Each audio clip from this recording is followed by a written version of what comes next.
इतर पक्षातल्या आमदार खासदार त्याचबरोबर इतर सगळ्यांशी माझे खूप चांगले संबंध आहेत। मी अनेक वेळा भगरे साहेबांना भेटायला जातो, तिथे सुद्धा त्यांच्याकडे इतकी चांगली वागणूक फार मानतात ते। म्हणजे एक खासदार कसा जमिनीवर आहे त्याचं एक ज्वलंत उदाहरण आहे। तर एका प्रतिष्ठित उच्चशिक्षित व्यक्तीशी अशा पद्धतीने आमदार बोलत असतील तर सर्वसामान्य लोकांशी कसा संवाद साधला यापुढे फार मोठा प्रश्नचिन्ह आहे। साहेबांना मी विनंती करेन, कारण त्यांच्या एवढा मी मोठा नाही, पण समाजासाठी काही ना काही केलेलं आहे। एक माझा जो रोल असायला हवा, रिस्पॉन्सिबिलिटी आणि अकाउंटेबिलिटी, ह्या दोन फार महत्वाचे शब्द आहेत।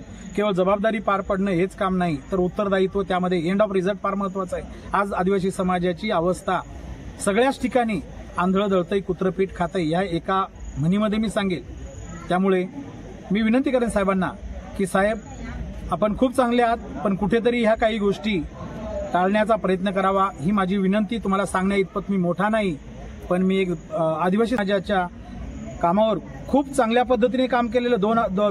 6 जुलै 2017ला सुप्रीम कोर्टाचा जो निर्णय झालेला आहे, महाराष्ट्रात आदिवासी समाजामधली घुसखोरी, 2.25 लाख लोक जवळजवळ फेक सर्टिफिकेटवर नोकरीला आहेत, 2.25 लाख लोकांना आपल्याला नोकरीपासून वंचित ठेवलेले आहे। हा निर्णय माझ्या संघटनेचा आहे। मी उईके साहेबांशी बोलण्याचा प्रयत्न करत होतो, मी कुठल्याही प्रकारचं उद्धट वर्तन केलं नाही, पण स्थानिक आमदार यांनी मला उद्धटपणाने उत्तर दिलं, लायकीत राहायचं, त्याचबरोबर जास्त बोलायचं नाही, कारण आदिवासीचा आवाज, बुलंद आवाज। मी एक पत्रकार आहे, आदिवासी अधिकारी कर्मचारी संघटनेचा कोकण विभाग, पश्चिम महाराष्ट्र विभाग यावर काम करतो, आणि जिल्हा विविध आदिवासी आमदारांशी त्याचबरोबर खासदारांशी संबंधित आहे। त्याचबरोबर सर्व पक्षाच्या आमदारांशी खासदारांशी मी रत्नागिरीला मूळ नोकरीला आहे।